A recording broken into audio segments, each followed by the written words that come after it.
கல்வி செய்திகள் வாசிப்பவர் சிவசக்தி ஸ்டாலின்.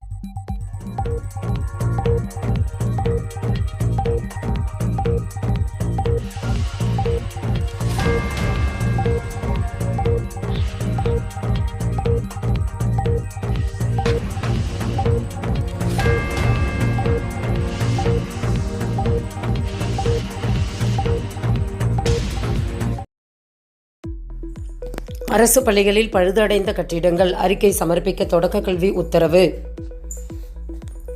அரசு பள்ளிகளில் தற்காலிக பராமரிப்பு தேவைப்படும் வகுப்பறைகள் மற்றும் கட்டிடங்களின் விவரங்களை சமர்ப்பிக்க வேண்டும் என தொடக்க கல்வித்துறை உத்தரவிட்டுள்ளது.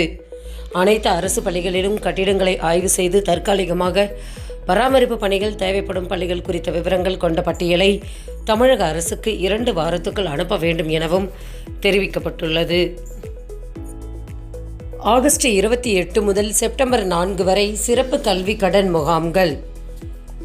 பள்ளிக்கல்வித்துறை இயக்குநரகம் சார்பில் அனைத்து மாவட்ட முதன்மை மற்றும் கல்வி மாவட்டங்களுக்கு அனுப்பப்பட்டுள்ள சுற்றறிக்கையில் தமிழகத்தில் அரசு பள்ளிகளில் பயிலும் மாணவர்களின் திறனை மேம்படுத்தும் வகையில் வானவில் மன்றம், இலக்கிய மன்றம், சுற்றுச்சூழல் மன்றம், வினாடி வினா மன்றம் உள்ளிட்ட பல்வேறு மன்றங்கள் செயல்பட்டு வருகின்றன.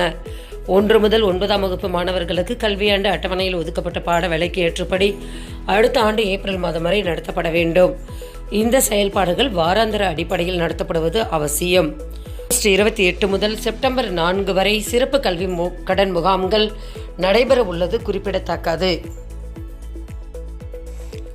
அரசு பள்ளிகளில் திறன் மேம்பாட்டு போட்டிகள். பள்ளிக்கல்வித்துறை அறிவுறுத்தல். பள்ளிக்கல்வித்துறை இயக்குநரகம் சார்பில் அனைத்து மாவட்ட முதன்மை கல்வி அலுவலர்களுக்கும் அனுப்பப்பட்டுள்ள சுற்றறிக்கையில் அரசு பள்ளிகளில் திறன் மேம்பாட்டு போட்டிகள் நடைபெற உள்ளது. இந்த செயல்பாடுகள் வாராந்தரம் அடிப்படையில் நடத்தப்பட வேண்டும். அதிக அளவிலான மாணவர்களை ஊக்குவிக்க வேண்டும். போட்டிகள் நடைபெறுவதை முதன்மை மாவட்ட கல்வி அலுவலர்கள் உறுதி செய்ய வேண்டும். மாவட்ட ஒருங்கிணைப்பாளர்கள் இது தொடர்பாக அறிக்கை சமர்ப்பிக்க வேண்டும். இந்த அறிவுறுத்தல்களை பின்பற்றி அனைத்து வகை மன்ற போட்டிகளையும் சம்பந்தப்பட்ட மாவட்ட முதன்மை கல்வி அலுவலர்கள் நடத்த வேண்டும் என தெரிவிக்கப்பட்டுள்ளது. தமிழக அரசு துறைகளில் 861 காலி பணியிடங்கள். டிஎன்பிஎஸ்சி புதிய அறிவிப்பு. தமிழ்நாடு அரசு பணியாளர் தேர்வாணையம் டிஎன்பிஎஸ்சி பல்வேறு மாநில அரசு துறைகளில் 861 காலியிடங்களை நிரப்புவது நோக்கமாக கொண்ட ஒருங்கிணைந்த தொழில்நுட்ப சேவை தேர்வு 2024ற்கான பதிவை திறந்துள்ளது. விண்ணப்ப காலம் ஆகஸ்ட் 13 முதல் செப்டம்பர் 11 வரை. திருத்தங்கள் செப்டம்பர் 15 முதல் 19 வரை அனுமதிக்கப்படும். மேலும் விவரங்களுக்கு www.tnpc.government.in என்ற இணையதளத்தை பார்க்கலாம். உயர்கல்விக்கு பிரிட்டன் செல்லும் இந்திய மாணவர்களின் எண்ணிக்கை குறைகிறது. இந்தியாவிலிருந்து உயர்கல்விக்காக பிரிட்டன் செல்லும் மாணவர்களின் எண்ணிக்கை குறைந்துள்ளது. அது அந்நாட்டு பல்கலைக்கழகங்கள் மத்தியில் கவலையை ஏற்படுத்தி உள்ளன.